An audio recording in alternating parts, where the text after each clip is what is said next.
everyone, and welcome back to the Devil's Advocates podcast. I'm JP. I'm here with BP and Andrew today. Merry day after Christmas, guys.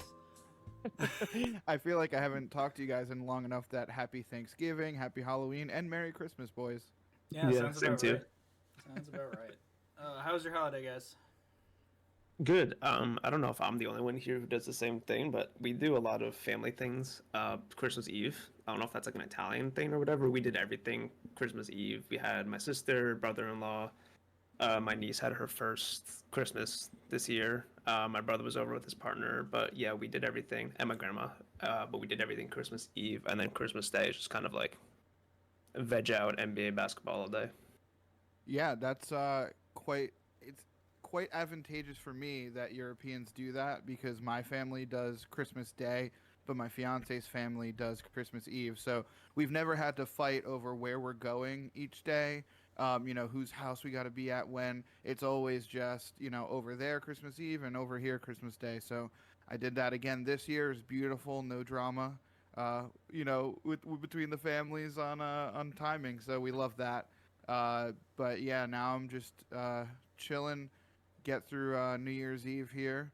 Gonna go on quite a bender, I'm sure, but such is life. I was lucky enough to have both Thanksgiving, Christmas and Christmas Eve at my house this year, so I didn't have to do any traveling at all. And You don't really appreciate the lack of driving until you have people come to you.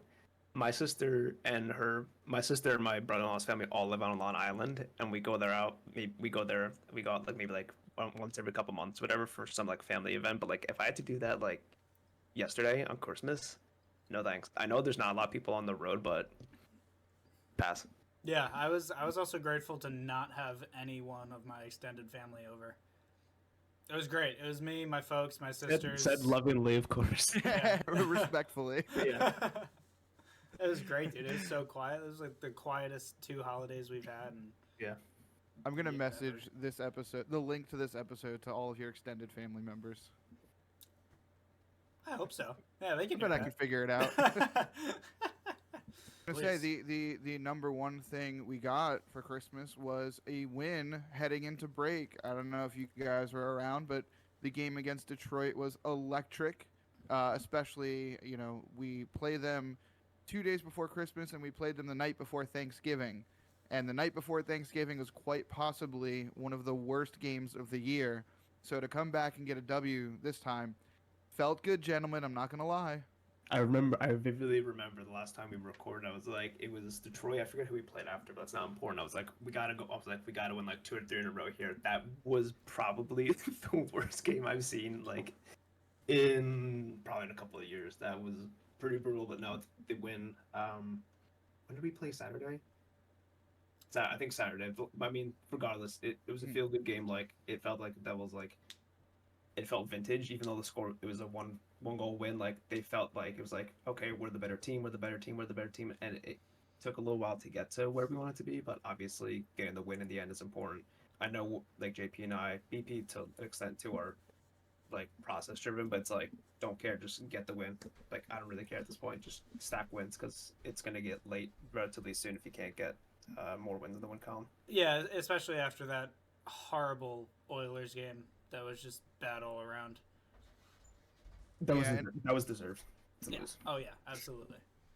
And I think that's where like people get impatient, especially when it comes to analytics, is the process can be in a certain spot and the results can be somewhere else. And especially when we had the John Gillies, Andrew Hammond Devils, there was a lot of that was falling on deaf ears.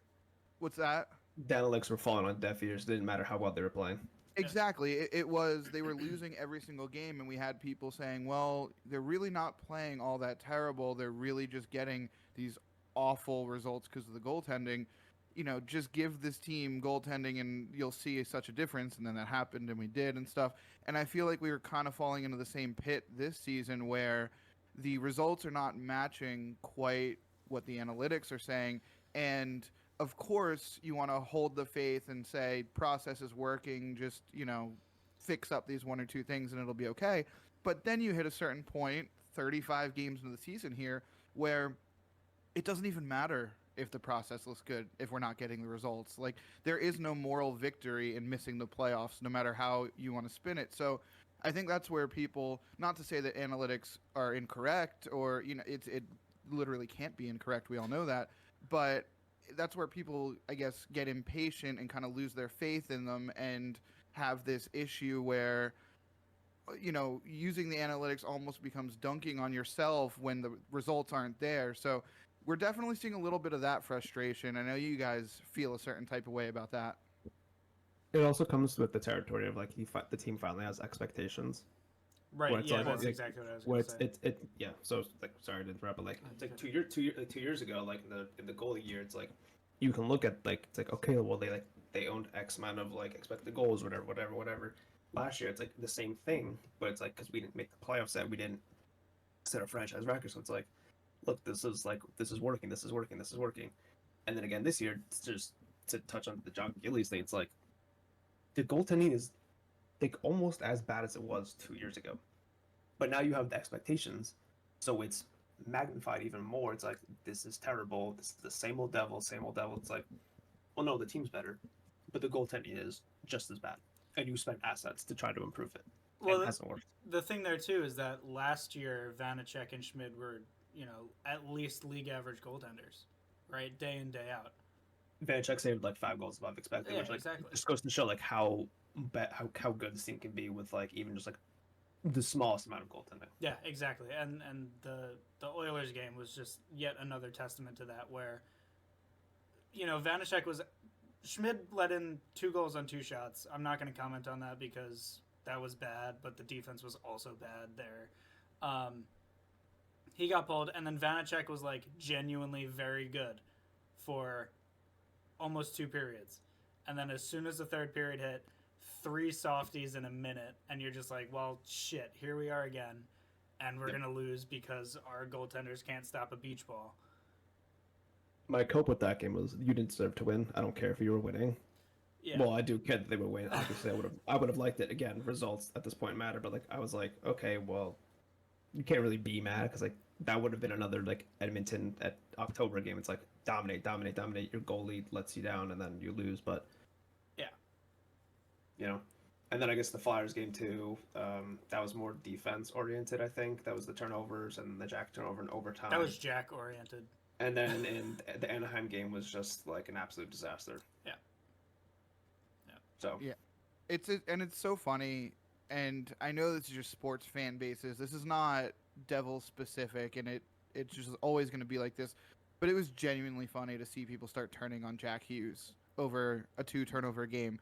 It is so incredibly to a T like clockwork that no matter who a player is, he messes up once or twice, and the fans immediately are like, maybe he's not what we thought he was. Trade him. I don't care. Like, get him off the team. Maybe we shouldn't have given him that contract or whatever they want to say. I mean, I didn't see too many calls for trades, but because he is actually Jack Hughes at the end of the day. But surprising. But you do see these people come out of the woodwork being like, oh, he doesn't look like himself this season, and it's like he's on a 130-point pace this season. You're saying he doesn't look like himself. What are you? It's like that that meme format of like, what is blood waffling about? Yeah, that's like it's like genuinely how I feel when I read this shit. But it's so every single time they turn on so quick. Even Jack Hughes, he's not invincible. Like, what's going on there? I will be honest, I was in the camp of being disappointed. I think that just, again, it comes with expectations, but not for the team, but for the player. You already had one egregious turnover. Like, again, like, we're not going to get into the debate of, like, whether the turnover was egregious or not. I thought it was. You have a guy on your shoulder. You probably should be making that play. Whatever it happens, it comes with the territory of him being a high-volume player. Just, like, he carries the puck, I think, literally more than anyone else in the NHL. So, like, that's bound to happen. I wasn't happy with it, but, like, again, like, sure, like, I trust you to make the right play. It didn't work out. I'm mad, but it's not like you're like I'm on like some tirade. It's like, see, I told you so. Like, he's gonna come back down to earth. He's not really this like 99-point player. It's like, stop, enough. So I agree with you, and I agree with the fans to an extent, even though I hate agreeing with the vast majority of our fans. Yeah. Oh, well, it's funny that you talk about the volume versus the level of mistakes, because it reminds me a lot of basketball players. I mean, hockey's such a team sport that everyone's touching the puck, everyone's on the ice. Some guys get a little more ice time than others, but generally it's a 18 skater game, and pretty much every skater matters. And basketball is more of a sport where one or two guys are going to be on the floor literally the entire game. They're going to have the ball in their hands the entire game, and their level of play pretty much dictates whether you're going to win or lose. And that's where the LeBrons and the Currys and the Giannis's come in, and they win every single game because they're just that guy. And Jack Hughes, I feel like, has a little hint of that in him, where when he's on the ice, the puck's on his stick. Period. Like, there is no alternative, really. And he's going to be on the ice for most of the game. I mean, they're going to double shift him when they're down. They're going to send him out there in every situation they can. They'll run a 6-minute shift at the end of the game if they have to. So he reminds me a lot of a basketball player there, and hockey fans aren't used to that. Hockey fans are not used to having to recall a player having more than one mistake in a game. Because if you make a mistake in a game, that's probably your only one, because there's so much else going on. Whereas, like, a basketball game, LeBron can make 5 mistakes in a game, but that's because he has the ball for 40 minutes in a game. So I think we're starting to get a little taste of kind of that sentiment of he is going to have 1 or 2 mistakes a game. That's because he has the puck a million times a game, right? Yeah, I mean, go ahead. No, I was just going to say it's also confirmation bias of the people who think that he probably shouldn't be, he's not worth X amount or whatever. It's like, it's just because the pucks end up in the back of your net. It's also just that too. It's like he probably had 5 other turnovers that game. They just didn't end up in the back of the net. They were just on a profile. Sorry, go ahead. Yeah, that's kind of the thing too. With and like, in some sort of sense, he's also similar to Damon Severson, right? Where for the bulk of revenge game tomorrow, by the way. Oh, I know. I'm so excited to get absolutely dunked on by Sevo. Where like for the vast majority of the game, he's good, right? But then he makes like the one trademarked Severson turnover or like own goal or something where you're just like, all right, well, fuck it, this guy sucks, right? And it's kind of like that similar element, but as BP was saying, like, no one would notice if he didn't have the puck on his stick 100% of the time. And there are only a couple players in the NHL who do that. Like, it's Jack, it's McDavid, and it's McKinnon, and like those are the only 3 guys in the league who do that. Yep. Yeah, and just to touch on the confirmation bias thing, I don't think we've recorded since these comments, so I'd love to run over them for a second here. But there was, a few weeks back where Brendan Smith was questioned to Lindy Ruff, and Lindy Ruff gave a quote along the lines of, "Well, you guys only, look at it when it's in the back of the net. There's, plenty of plays that happen otherwise in the game that you guys aren't as critical of because they, don't end up in goals, so you guys don't notice them as much." And then in the same breath, I'm pretty sure in the same press conference, may have been earlier in the day or maybe in the same one, he said when asked about Alex Holtz, why did he get moved down? Why did he get benched? And Lindy Ruff's response was, "Keep the puck out of the net and you'll play more." And I feel like we just have to take a moment here. Like, was that not the most ridiculous thing like possible? I mean, that quote in and of itself is horrible. Horrible. And couldn't have come at a worse time. Yeah, and you're defending Brendan Smith, who's like easily the worst player on the team, like by every metric. Yeah. Oh God. Oh, he's been pissing me off recently. We gotta find a name for Lindy Ruff's little. I don't know. He picks a favorite or two every year. I mean, Miles Wood was definitely that guy last year. We got Brendan Smith as well. We got like Lindy Ruff's fraternity of boys or something. Like he picks his boys every year and he just goes to bat for them. And then you got and again, not to speak in memes here, but it's like that one meme where they're in the pool and they're holding the one person up, and then it's like the skeleton at the bottom of the pool is just Alex Holtz. Like Lindy Ruff holding up Brendan Smith, and at the bottom of the pool there's just Alex Holtz's skeleton. It's like worst player on the team, and then Alex Holtz at the bottom, most efficient 5-on-5 goal scorer on the team, and he's just like drowning. Yeah, I know. I mean, it's just so ridiculous. And not to continue jumping around here, but we've missed enough time that I feel like we got to just touch everything that's been going on lately. So let's talk Alex Holtz. I mean, I have some tweets that maybe were a year too soon from like summer of 2022, where I was just like, Alex Holtz, certified goal scorer. Just you wait, we all see. And I finally feel vindicated, gentlemen. Oh It's yeah, amazing. he's like phenomenal. I mean, when he doesn't play with Chris Tierney and he scores goals, like, what a surprise. What a surprise, right? I'm going to be completely honest, and I don't know if this says more about me or Chris Tierney, but if you put 5 guys in a room and said pick which one is Chris Tierney, I don't think I'd be able to do it. Yeah, I don't know what he looks like. I have no idea. I was like, I feel like remember when Justin Dowling, speaking of people in the room you wouldn't be able to pick out, remember when Justin Dowling was like a PTO and he was like at some concert at the Rock at the beginning of the season? Everyone's like, who is this guy? And people were like, Devil's Twitter was like on the website, like, who is this guy? Who is this guy? yeah. I thought that was Chris Tierney. Can we get a headshot or something like? Yeah. And it was like pretty notable players. Otherwise, I mean, not that any of them aren't, but like it was like Nico and Jesper and then Dowling, and it was like, it's like one of their friends from like hometown or something. Like, I feel like, and it's every year in the NHL. I mean, every year in most sports, but every year there's at least like 2 or 3 guys that fill in on the fourth line that are on 1-year deals that are not going to be with the team next year. They weren't with the team last year, and or these PTOs or whatever. And I feel like every year I do a pretty good job of like knowing who they are, and they're a part of the team. But I feel like this year's group between Nosek like not playing at all and Tierney just being completely unrecognizable, like I feel like outside, or maybe we just got so used to the core that we have all these guys locked up for years and years and years. We just settled in with them. But I feel like this year, more so than other years, I don't know like who these like Noseks and Tierneys are. Like, do you guys feel the same? Am I just checked out? You forgot Max Willman. Yeah, exactly. Like, if he didn't go on like an absolute heater of scoring like a goal in the 3 games he was up, I would have had no idea who that guy is either. He scored in the first game he played in Chicago. Yeah, and then he did jack shit like, for the I was next. just like, oh my god, Lindy's gonna bury a Holtz for this. He did. Yeah. He did. Yeah. He literally.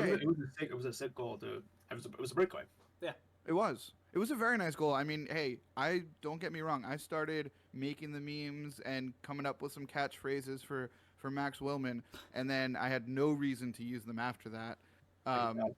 But I do have the deep fried Max Willman just loaned your team to Utica meme that I got pretty good use out of for at least one night there. But yeah, no, I don't know. I really can't tell what it is. I don't know if it's just me or if it's something about them. But I just like feel like I don't know. I'm not familiar with any of these guys. I think it's because you're used to like the Tom Sestitos of the world, like guys who are like Devils lifers in the AHL who never play in the show. Like you like know of them, but you're like, who's Tom's like. You might have not known who Thomas Nosek was like a year ago, or I don't know, like a year and a half ago, like Curtis Lazar. But like now, these are the plug, so to speak. But, yeah, I mean, for me, it's just like Tierney has been so bad that I haven't even bothered like doing any research on him. He was really good, like on those Sharks teams back in the day that constantly made like trips to the Western Conference Final. Like he was really good. Honestly, I vividly remember trading for Chris Tierney, one of my NHL B GM modes, and he was like my like stud second line center. He was really good. He's not good anymore. He's so Yeah, bad. well, I mean, Nolan Patrick was my franchise center in NHL 20, so. Oh, poor kid, by the way. Just touch on that real quick. Another thing that happened. I don't think he actually retired. I think that was like fake news or whatever. But no, obviously stepping away from the game, taking. I mean, he made the right choice to be just for my 2 cents. Like he's younger than me, and he's like had like I don't know how many concussions, how many like injuries, whatever. So shout out to him. Hopefully he's doing well. Yeah, and sorry, finish. No, I was good. Sorry. Okay, well then I'll just go fuck myself. But no, you know what? I said this on Twitter too. It is so just unfortunate when a guy who has a career like that where he can't even be considered a bust because a draft bust would really be due to poor play. And he really never got the chance to even show what he would have been as a player. So you got to feel terrible for him. I wouldn't even call him a bust because, and it's not even just like 1 or 2 injuries that really like sidelined him. It was this chronic, medical condition he had. So it's really like, no matter how you look at it, you just got to feel bad for the guy. I mean, it sucks. There's really nothing redeeming about it. I feel bad for him, and it truly will be one of the biggest what ifs of recent hockey history, at least. And because I'm sure you guys remember, leading up to that draft, it was Devils Flyers 1-2, and there was this narrative of, okay, well, these teams are going to get a guy that's going to make them good for years to come, and there's going to be this renewed Devils Flyers rivalry for the future. And it'll always be Hischier versus Patrick, and who has this better career. And we're kind of, I don't want to say robbed of that, because no one did the robbing, but we were kind of robbed of that, and it sucks because it really could have been a lot of fun. If you played on these Flyers under John Tortorella, I think you probably would have seen like a Sean Couturier like career. Yeah, like, I could see that. He had all the makings of being like a really good, maybe not like the point scorer that Nico is or Jack is, but like 60, 65 point scorer who is good both ends of the ice. PK, like, I mean, it just stinks. The guy literally never had a chance. Yeah, I mean, he would play 5 games, get a concussion, be out for 3 months, come back, play 5 games, and get another concussion and be out for the rest of the year. It was really sad. And, and to make it worse, almost, I mean, to me it makes it worse, but like, he didn't retire, right? So like now he's like sitting at home and he's seeing all these tweets about like, oh, Nolan Patrick's retiring, poor kid, and he's probably just like, I didn't fucking retire, guys. Like, I'm taking a break. Yeah, like, save your pity for when I do, and then we'll talk about it. Exactly. Yeah, so I guess if the news came out that he didn't actually retire, we should like take all this back and just be like, well, he's just a guy. Then we don't feel bad for him. He's an unretired NHL player. No reason to feel bad at this moment. Oh man. Nah, speaking of injured players, and kind of pivoting back to the Devils, how bad do you guys miss Dougie? What do you mean, Simone Nemec is the best player to ever exist? Apparently.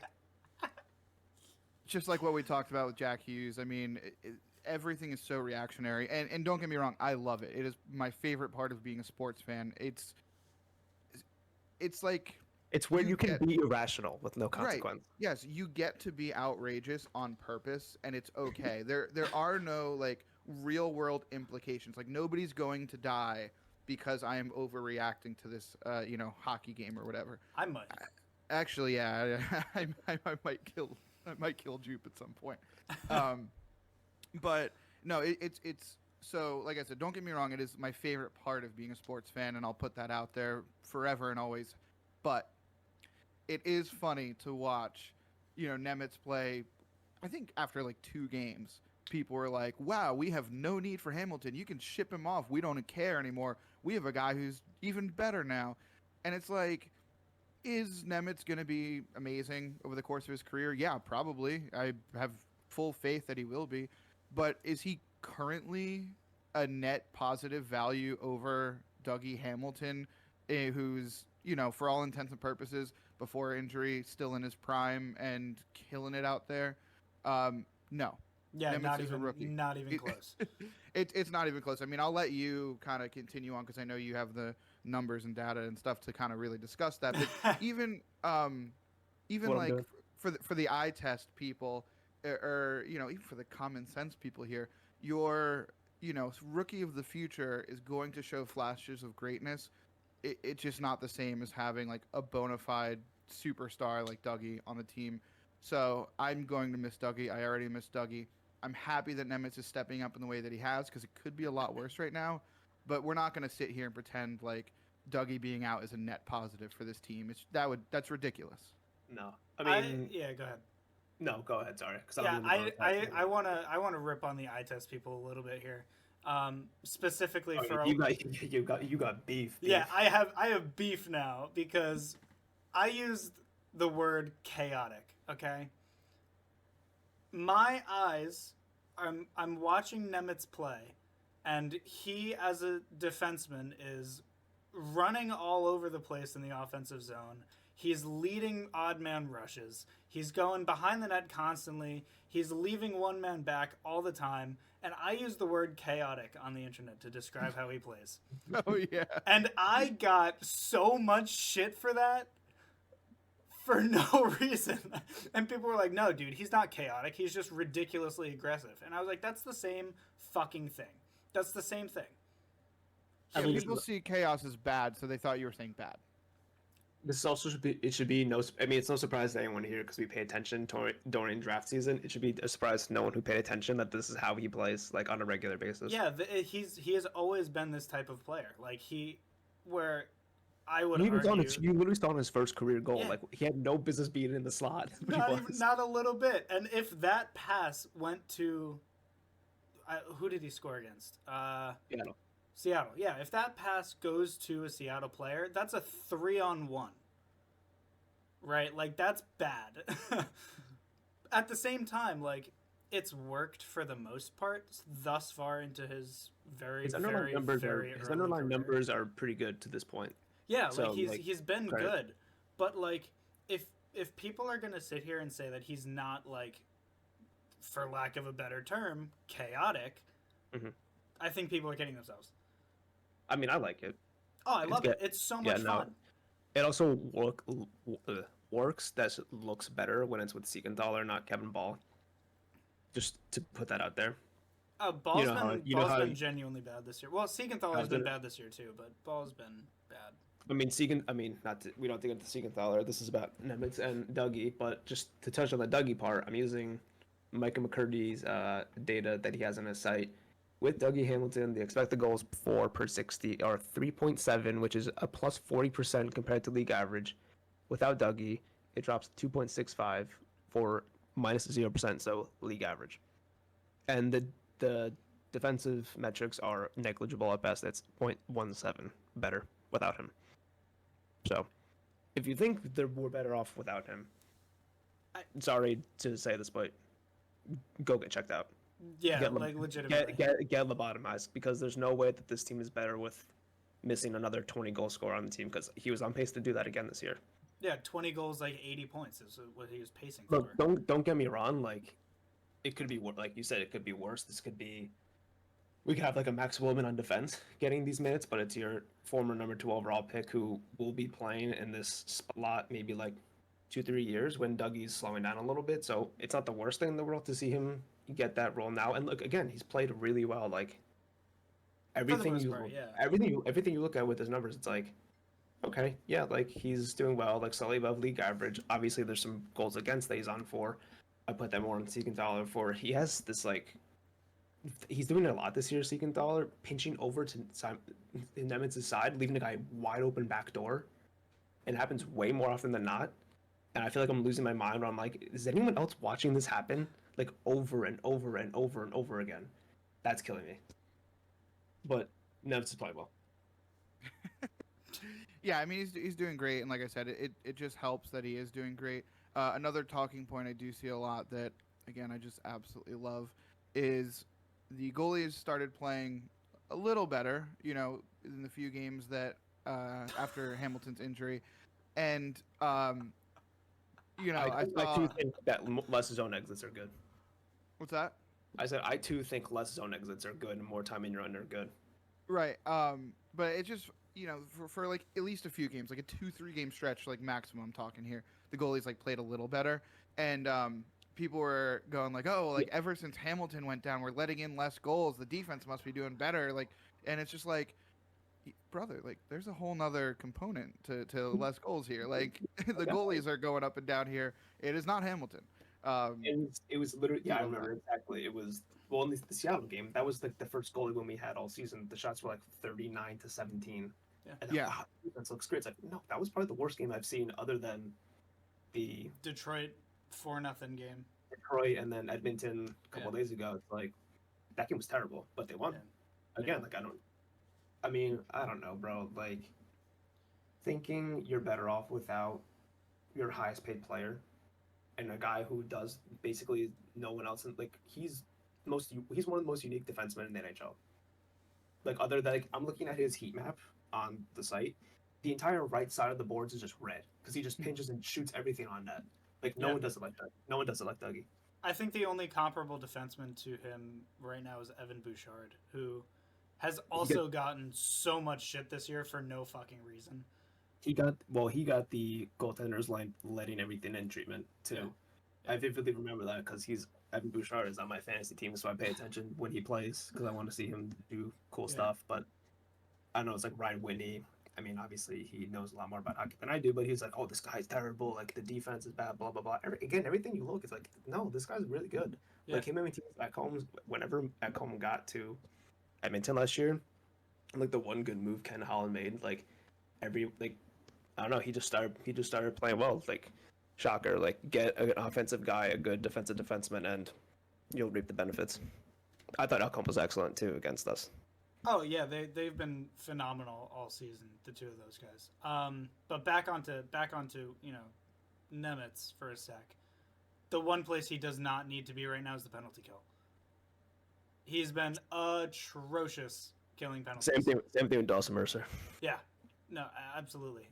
But one of the comments that I received was, well, like Lindy Ruff is playing him in all situations, and you don't see Dougie Hamilton on the PK.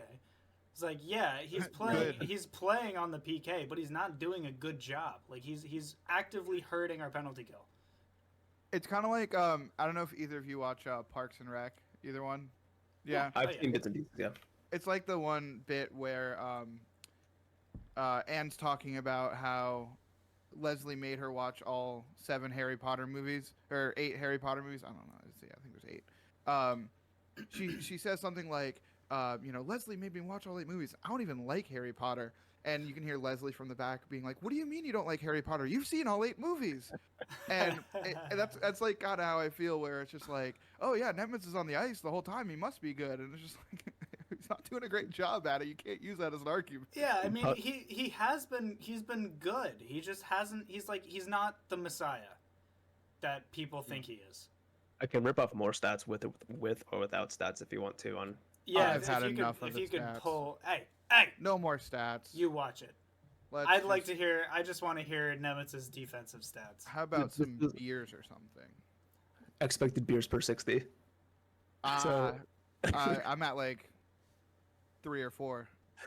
So the width, he's at a 2.9 expected goals for plus 10%, and on defense again minus is good, 2.02 for minus 24 and 195 minutes.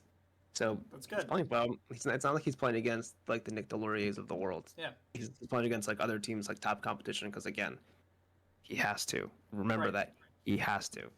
Right. He's doing good. How about PK stats? It's also plus 15%. So bad. But again, this is just like people feel like they have to have like a very like specific opinion on a player whenever something happens. It's like, okay, he's playing well. He's not Dougie Hamilton. He might end up being Dougie Hamilton in the future, because there are, maybe just because we see Dougie on a regular basis, there are some similarities to the game. He can't shoot like him though, but he sure as hell can rove like him though. Yeah.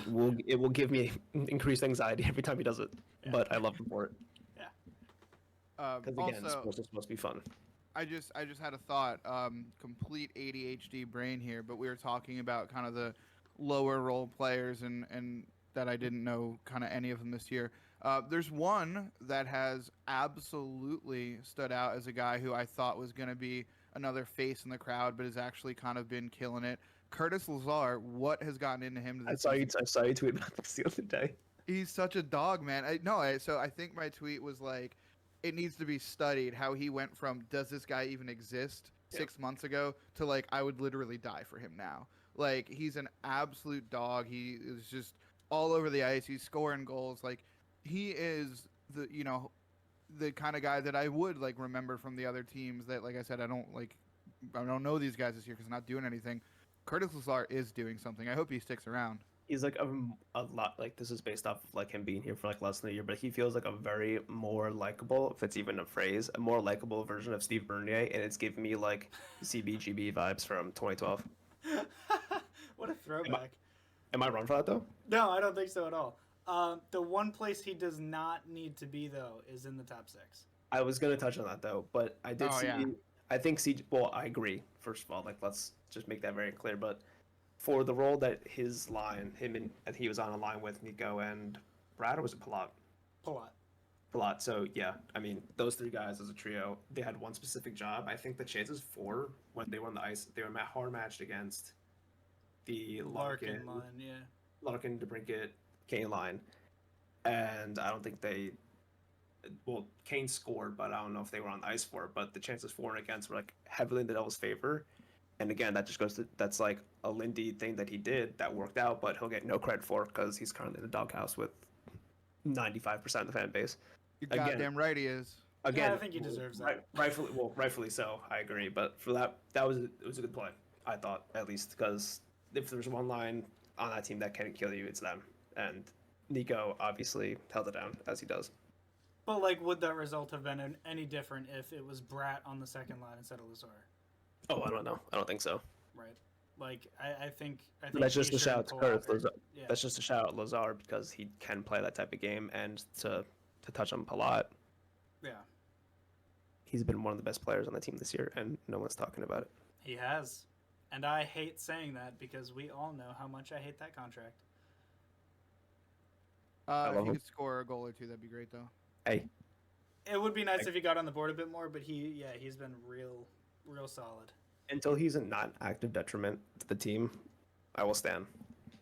Currently not a detriment. Yeah, I mean, I hope he's a net positive for his entire really shitty contract, but you know. Yeah. Let's just throw $6 million at a guy to not be a net negative. He's That's the he's a spirit. big. I think statistically he's having one of the best seasons of his entire career. That's correct. Yeah. So Yeah. Tell it to the judge, pal. yeah. No more stats. Yeah. Okay, I want to touch. Sorry, go ahead, and then I'll jumpstart So something. I was Up. just gonna say I have been working on new ways to dismiss people, and tell it to the judge is like a current one I'm ripping. I also a personal favorite. I know it's like super popular. This is not original in any way, but not reading that essay is perfect for anything, especially if it's not even a particularly long thing that you're responding to. Like one of my good buddies who I roast all the time texted me yesterday, "Merry Christmas," and I responded, "Not reading that essay." And it just always plays. It's great. It's great. But we can continue moving on now. So on the topic of bottom six guys, someone who's carrying Timo currently, Mikey McLeod, again, just keep trucking along from. We all know why he's a big talking point, but the play on the ice kind of speaks for itself. Yeah, I kind of felt bad pumping my fist there a little bit. Hockey. Yeah, hockey. Woo. I don't know But- that I would say the play on the ice speaks for itself. I think there's a lot of things that need to be spoken for. Sure, you know what I mean, though. All I'm gonna say is I really, really, really hope he's innocent. Yes, that's all that needs to be said on that. But for the sake of number 28, I hope he sticks around as well because that seems like a pairing that kind of is just working. I mean, Yeah. McLeod's been one of the best passers on the team. I think he's second most pass heavy forward on the team to Bratt. Probably because he can't shoot. Yeah, he's one of the worst shooters I've ever seen, actually. But he's really, really, really strong in the puck, really good at puck possession, really good at transitioning into. He's a free zone entry. We have 3 players who are just free zone entries, and he's one of them. Yeah, I think he's like one of the best players on the team statistically as well, which is crazy. Yeah, I mean, I think everyone's very aware of my personal feelings on the matter, so I'll put those aside for a moment here because, you know, I do think those are kind of, they overshadow really anything that's happening on the ice at all times. So I'll just leave it at that for now. But in the 2020 season, I think I remember, like, I remember when they had, like, 10%, 20% capacity games with the cutouts in the seats. I remember going to one of those. But I remember it was around that time where he was just hitting every net, like one of those, Luis Mendoza and the Mighty Ducks, like couldn't stop. Like he was just crashing nets all the time. He was always getting the puck and just running with it. And that's when that Motor Mike nickname kind of took off. And I was all in on it, man. Like Motor Mike was my boy at that time. And last year, up until the playoffs, I feel like we didn't see any of that. I felt like he didn't have that motor inside of him. My phrase for the year is he's got, and everyone else, again, not super original here, but didn't have that dog in him this year that he had before, or last year that he had before. And then I think some switch got flipped in the playoffs last year. I mean, we saw it in the Game 7 goal against the Rangers, and then he was absolutely flying in the Carolina series. And that's carried over into this year where he's got that motor in him again. He's just, he just feels like he's on at all times, where it feel like he took like a one-season dip in that. So his play has been amazing. He's been, if Jesper Bratt is an analytical darling, Mikey McLeod is the eye test darling, where the people who use words like grit and physicality just absolutely love Mikey McLeod right now. And he's playing really well. That's not even like a cop-out, because they use grit and physicality for the Rasmus Ristolainens of the world when, it's not so great. But no, he's been doing everything that he should be doing. He's carved out a role for himself on the team, again, at least on the ice here. So off-ice stuff aside, if going just based on play alone, I assume he has an extension in his future. Yeah, For sure. I hope if everything pans out the way, like in a positive light, I can't see a reason why he shouldn't be on this team. Again, to your point of him carving out a role, he just seems more comfortable. Also, off the ice, him and Nate are like really good friends with Jack and Dawson.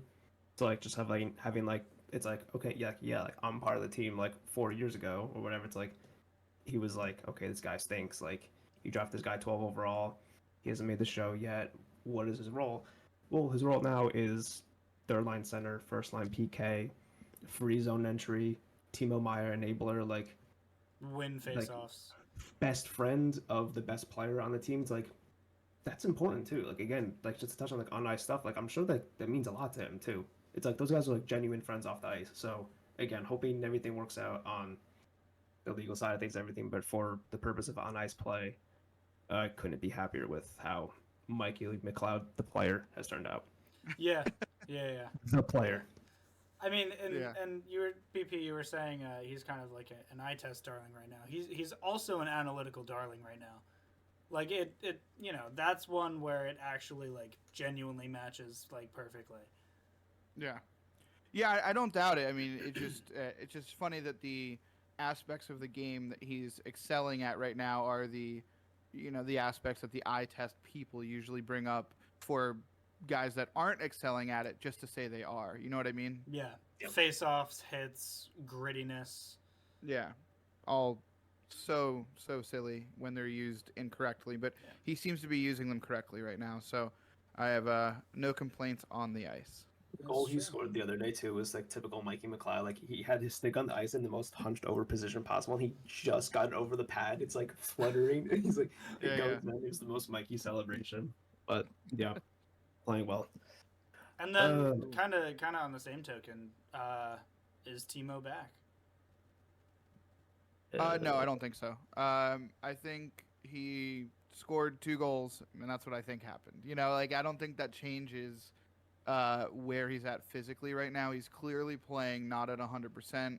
I don't know to what percentage degree he's playing, but I think they said he's skating something like 20% slower across the board this season. CJ put that thing out from NHL Edge.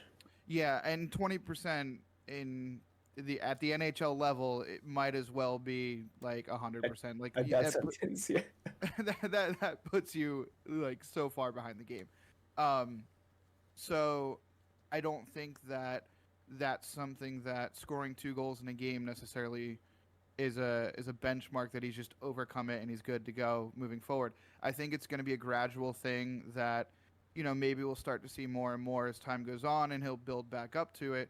And I'm so glad that getting maybe a couple goals helps with the confidence aspect of it, because I'm sure he's feeling that mentally and emotionally, that fans don't know his situation, and he's people are being very hard on him right now. So I'm sure not underperforming while injured.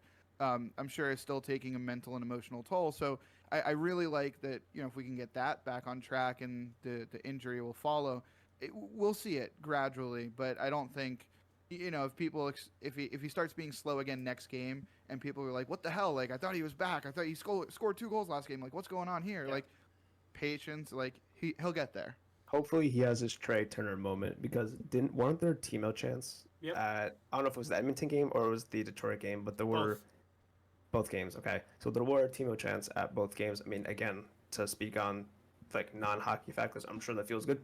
Feels good to him. Yeah. Like, Oh, 'cause yeah, for he knows why he was brought here. He knows how much money he's making. Like, he doesn't need anyone to tell him how he's playing. He knows that's not good. But him also not hitting a lot too was a big factor in the discussion because it was very noticeable because Timo was a guy that will throw hits. He has 6 hits in his last 3 games, so he's getting that back up. He had 5 shots last game. Obviously, the 2 goals, meaningful goals too, because he only scored 3 goals in the game, and you scored 2 of them. Like, you were a large factor in the reason why they came away with 2 points. Yeah. So, again, emotionally, I'm sure he's doing a little bit better. Again, this break probably did a lot of good to him, and it's good. He's like, score 2 goals, you're on break. Okay, next game you're gonna go in with a lot more confidence, feeling good, whatever. Mikey McLeod's your line mate. Like, you have guys like Dalton Mercer on the other wing, sure, whatever. But like, you have guys on your lines like who you can work well together for. It's like, again, this is my role. Just go. Yeah, no, I think agree. look, he may not be 100%, but he's looked a little bit more normal the past like 3 or 4 games. I was gonna say the past 2 games in particular. I thought he was pretty good against Edmonton, and I thought he was really good against Detroit. Where I kind of noticed like he's skating a little bit faster. He's being a little bit more physical. He's getting into the dirtier areas, fighting on the boards. He lit someone up in the corner, and it should have absolutely been a boarding call, but he blew someone up, and I was like, okay. I was like, all right. I was like, that's the Timo that we got. Yeah. Well, so what do we have coming up here, boys? The final games of 2023: Columbus tomorrow, day you're listening. Ottawa Friday. Ottawa Friday, and then Boston scheduled lost on Saturday, back to back in Boston. Ooh. We gotta win. We gotta win 2 games.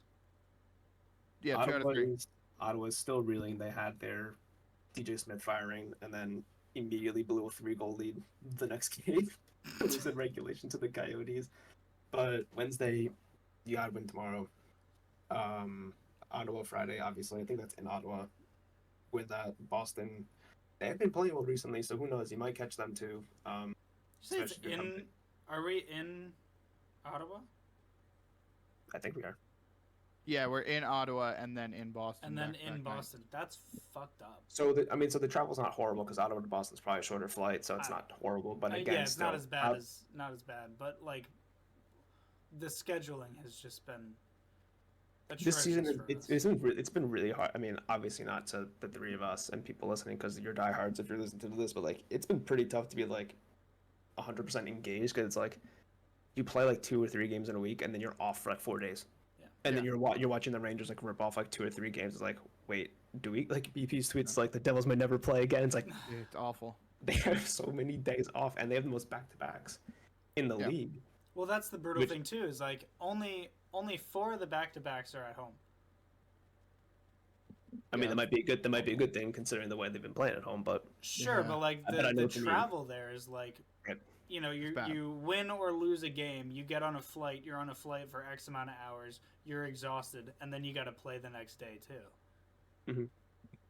Yeah, and one thing I'll toss out there that is interesting, especially for those who like to indulge in a little sports gambling, don't forget that this week is holidays for athletes too. We like to think that they are very, very regimented, tight, you know, diet, substances, whatever you want to say. They're not as much as you think. So you're gonna see some wacky stuff this week, and you know, you see it with NFL on Christmas Day yesterday. These guys are spending their time with their families. They are having fun. They are relaxing. Anything can happen.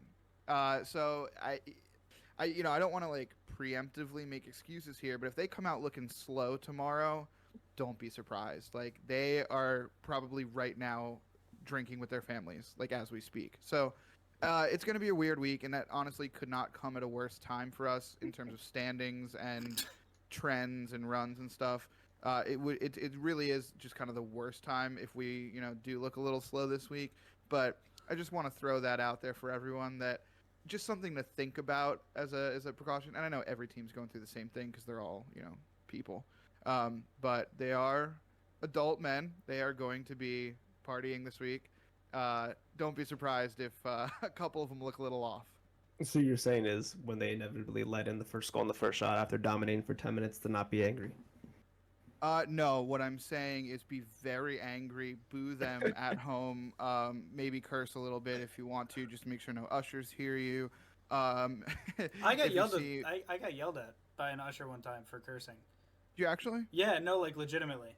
I was. This was like this. I want to say this was 2 years ago. I was sitting in like section 6 or something, like row like 2. So I was really close to the ice. So I wanted to yell something so that I think it was Zdeno Chara, who was at the time on the Islanders. I wanted to yell something so that Zdeno Chara could hear it, and I said a no word. And this usher comes over to me, and he goes, "Hey, you can't say that, man." And I was like, pretty sure I can. Like, I'm pretty sure I can. And he was like, well, if you say it again, we're going to have some problems. And then these guys, like 4, 5, 6 seats down, were like, did that guy just tell you not to curse? And then they just start ripping off, like, the most vulgar shit that you've ever heard in your life. And the usher just, like, runs away. Well, what's funny about that is they can actually toss you for cursing. It is super... Really? Yeah, it's against the rules to use obscenities towards the players. Okay. They can kick you out for that. Okay, so then I was going to say so throughout the entire arena for whenever that Rangers chant had. Yeah, no, they absolutely can kick you out. So you looked like a real asshole in that one. However, I will say I got yelled at one time at a Flyers game in Philly. So, Devils fan with Devils jersey on, and I was yelling, but I didn't curse at all. And that's really kind of the only way they can kick you out. Like they, just being obnoxious, yelling or something, they can't say much to you until you curse. And I had an usher come over to me and be like, hey man, like, we can't have you cursing like that. You gotta, if it happens again, we're gonna have to ask you to leave, like all this stuff. And I'm like, whoa, like I didn't curse, like that's not what happened. Like I've been very careful not to curse actually, so that you can't like throw me out over this. And in my Flyers fan friends had to be like, no, like we're with him, like he's not cursing, like he didn't do anything. And the usher was just like, well, we got complaints, so I'm just over here because, I have to or whatever. I was like, you can, like, fuck off now, man. Brady was snitching. Yeah. We were right in front of the suites, too, so I think it was just people that, There weren't was there for the nitty-gritty of it. The suits got angry. The suits got angry. There was a Devils fan who I wanted to drop kick the last game I went to. What for? So it was against the Oilers, right? So I was already in a bad mood because we were getting outplayed, and I'm sitting all the way in the back, top row of I think it was section 231, right? So I'm against the wall, and in front of me is the seats or the stairs, right? So I'm one of 2 people who is sitting on the stairs. And this woman comes up the stairs in the middle of period 2, right? Parks herself right in front of me, and is just standing there. And I said nothing for the first 2 minutes, okay? And she starts yelling to section 230, right? Because she had group tickets or something. And she was trying to clear the seats. So whoever didn't have a ticket there, you gotta go, right? But she was in section between 231 and 232, yelling to 2 sections over. And my girlfriend who's sitting next to me is like, hey, would you mind hopping over to 230 if you're gonna say something to section 230? And she just turns around and she goes, no, I'm gonna stay right here. And I didn't say anything for another minute and a half, and the play is directly in front of me. So now I'm I'm trying to avoid this woman at all costs, and for some wild reason she's just following whatever movement I make. And I was like, look, you gotta stop. You have to move. You need to move. And she goes, no, I'm not gonna move. So 30 seconds later, I stand up and I just go, woo! Man, I love National Stand on the Stairs in the my middle of everyone's God. way day. So I screamed it. Everyone fucking looks over at me, and she just like her jaw drops, and she's like, "Are you good?" And I was like, "Are you good? Could you fuck off? Like, please, can you go to the section that you are yelling towards, please?"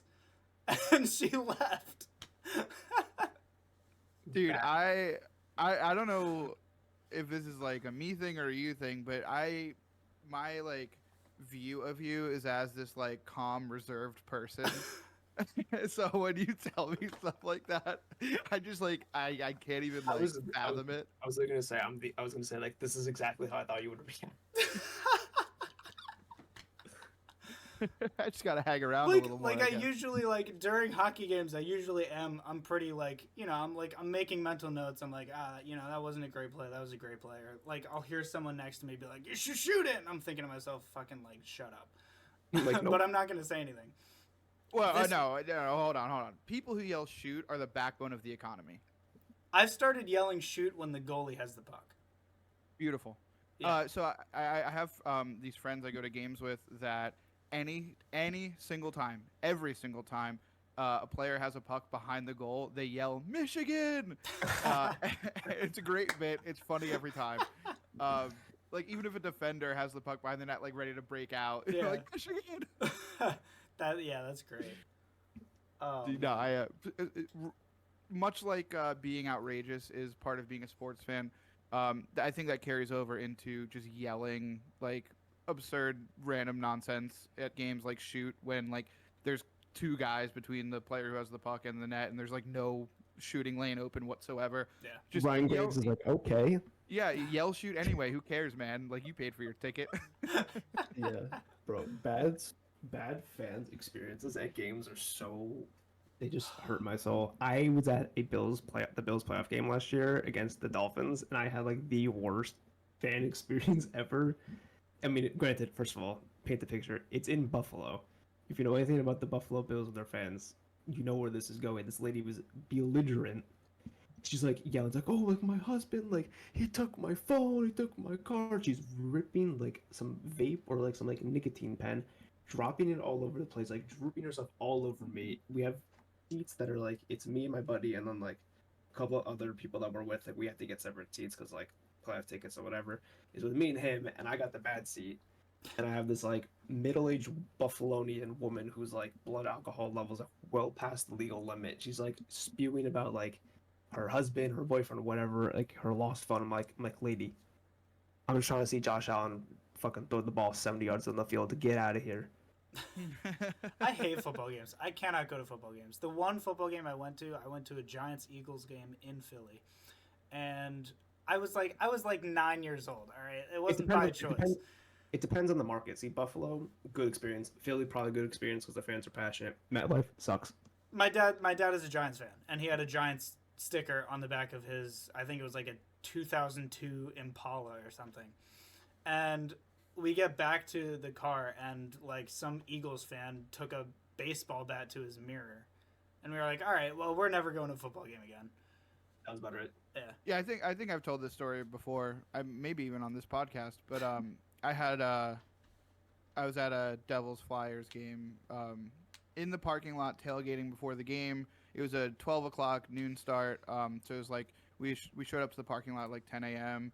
Brought cornhole, 30 rack of Miller Lights. We were just hanging out. Put a JBL speaker on the front of my car as a truck at the time, and we're having a good time playing cornhole in the lane in front of my truck, and I'm like throwing a bag, and I see my truck like lurch forward, and I was like, what was that?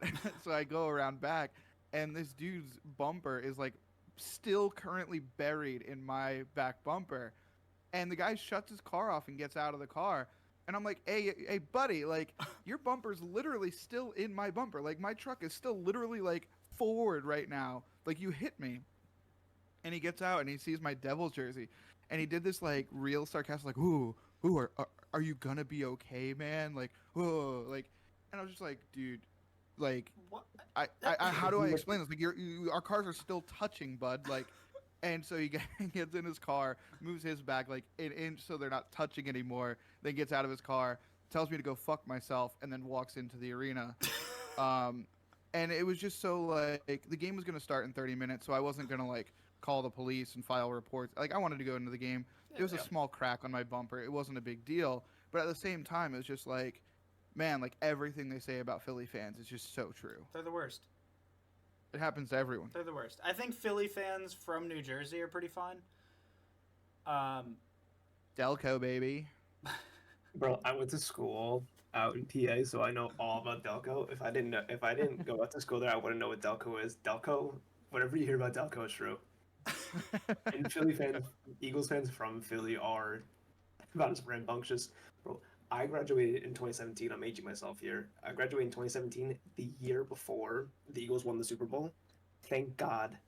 Thank God. Yeah, also, you got out. Side note, I'm a Cowboys fan, so that would have been even worse. So I got out at the right time.